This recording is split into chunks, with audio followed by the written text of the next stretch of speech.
Bonjour et bienvenue sur Maroc 24. Pour ne rien manquer de nos prochaines vidéos, faites en sorte de vous abonner et d'activer la fonction de notification. Aujourd'hui, le 21 mars 2024, on va explorer l'opinion paradoxale de Tamara Kapeta, procureure générale auprès de la CJUE, qui a ce jeudi adopté deux positions opposées quant à la conformité des accords Maroc-Union européenne. D'une part, elle a validé l'accord commercial entre l'Union et le Maroc, tandis que de l'autre, elle a soutenu la décision de la Cour européenne sur l'accord de pêche. A souligner la rectification significative apportée par la procureure à l'avis précédent, déniant désormais au front séparatiste du Polisario la représentation du peuple sahraoui. Restez avec nous pour plus de détails dans cette revue de presse tirée du site d'information Express. La procureure générale de la Cour de justice de l'Union européenne, CJUE, la Croate Tamara Kapeta, a entériné jeudi deux positions antagonistes sur la légalité des accords conclus entre le Maroc et l'Union européenne. D'un côté, elle a jugé légal l'accord commercial de l'Union avec le Royaume et d'un autre, a appuyé l'arrêt de la justice européenne concernant l'accord de pêche. Pour rappel, le premier verdict de la justice européenne avait estimé que le Polisario aurait dû approuver l'accord en tant que supposé représentant du peuple sahraoui, ce à quoi la Commission européenne et le Conseil de l'Union européenne se sont opposés et ont fait appel devant la CJUE, la plus haute instance judiciaire. La procureure conseille d'annuler l'accord de pêche. Concernant l'accord de pêche, qui est au cœur des crispations entre le Conseil de l'Union européenne, qui représente les gouvernements des 27 membres, note de la rédaction, la Commission européenne et la justice européenne, la procureure générale Tamara Kapeta estime que les 27 n'ont pas respecté le droit à l'autodétermination du peuple du Sahara lors de la conclusion de l'accord en 2019. Elle avance des arguments différents de ceux exprimés par l'arrêt de la justice européenne, tout en étant pour cette décision. Premièrement, elle estime que le Polisario, qui a demandé l'annulation de l'accord en se présentant comme le seul représentant du peuple sahraoui, note de la rédaction, ne pouvait pas être considéré comme le représentant officiel ou reconnu du Sahara. Le Polisario doit être considéré comme exprimant les intérêts et les souhaits d'une partie, au moins, du peuple du Sahara, a-t-elle ajouté. Ainsi, si l'on suit cette logique, le Polisario n'aurait pas la qualité pour s'opposer à un tel accord, puisqu'il ne peut pas parler au nom de tout le peuple sahraoui.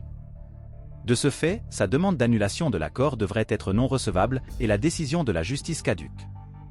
Estimant que le peuple du Sahara n'a pas de représentant officiel ou reconnu qui puisse présenter un appel en son nom, la procureure générale considère que l'accord de pêche et le protocole d'application ignorent l'exigence selon laquelle le territoire du Sahara occidental doit être considéré comme séparé et distinct de celui du Maroc.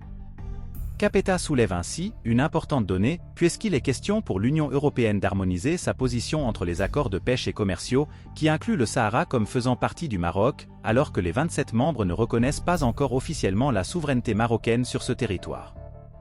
Si la conclusion de ces accords entre le Maroc et l'Union européenne est une reconnaissance implicite de la souveraineté marocaine sur son Sahara, les 27 devraient expliciter cette position afin d'éviter cette situation dans le futur.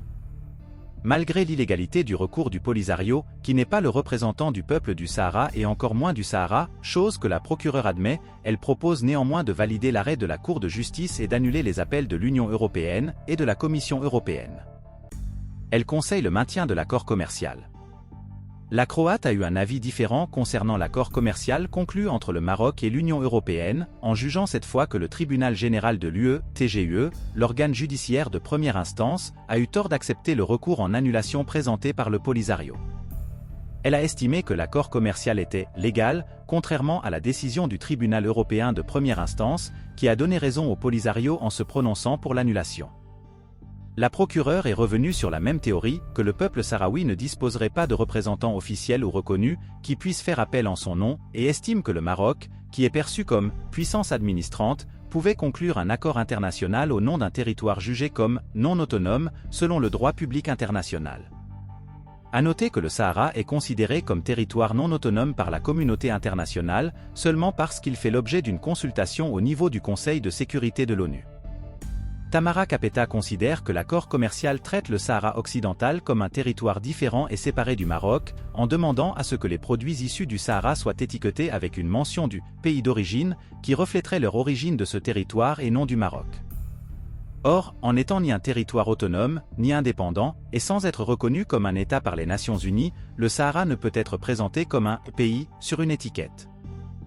Et maintenant, un coup d'œil rapide sur les autres infos importantes du jour. 65,6% des Marocains sont favorables à une rediscussion des frontières avec l'Algérie, selon un sondage réalisé par le magazine Maroc Hebdo. Alors que Bahija Simou, directrice des Archives royales, a affirmé dans une interview avec Maroc Hebdo, numéro 1524, l'indiscutable marocanité du Sahara oriental, le sondage du magazine de cette semaine a exploré l'opinion publique sur la nécessité de rouvrir le dossier des frontières bilatérales avec l'Algérie. Les résultats, recueillis sur la plateforme X, anciennement Twitter, révèlent que 65,6% des participants soutiennent cette initiative, tandis que 31,1% s'y opposent, laissant 3,3% sans opinion. Ces chiffres soulignent une forte inclination du public marocain à revisiter et potentiellement redéfinir les accords frontaliers avec l'Algérie, en écho à la contextualisation historique apportée par Simou. L'armée marocaine s'équipe des meilleurs hélicoptères de combat au monde.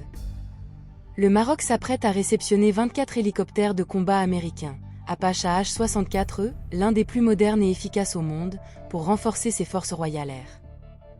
L'appareil serait plus sophistiqué que le Tiger acquis par l'Espagne. Le rôle des hélicoptères de combat serait crucial en cas de conflit armé entre l'Espagne et le Maroc qui revendiquent les villes occupées de Ceuta et Melilla. Dans cette perspective, le Maroc a lancé l'année dernière auprès de Boeing une commande d'achat de 24 unités d'hélicoptères AH-64E Apache, croit savoir la Rasson, ajoutant que les forces royales air devraient réceptionner le premier modèle de cet engin de dernière génération, dans les mois à venir. L'Apache AH-64E est l'un des meilleurs hélicoptères d'attaque au monde, devant les modèles russes Mi-28 Avok ou le K-52 Alligator. Des travaux sont en cours à la base militaire de Khouribga au Maroc pour accueillir ces hélicoptères Apache, capables de détecter 256 cibles potentielles à une distance allant jusqu'à 16 km, et se déplacent à une vitesse allant jusqu'à 300 km à l'heure. Il peut prendre jusqu'à 16 missiles Hellfire guidés par laser, contre des chars et transporter jusqu'à 76 roquettes contre des cibles non blindées. L'avion dispose d'un puissant canon avant de 30 mm, capable de tirer 600 projectiles par minute, indique son constructeur, Boeing, précisant que ce modèle est équipé des derniers systèmes de communication, de navigation, de capteurs et d'armes.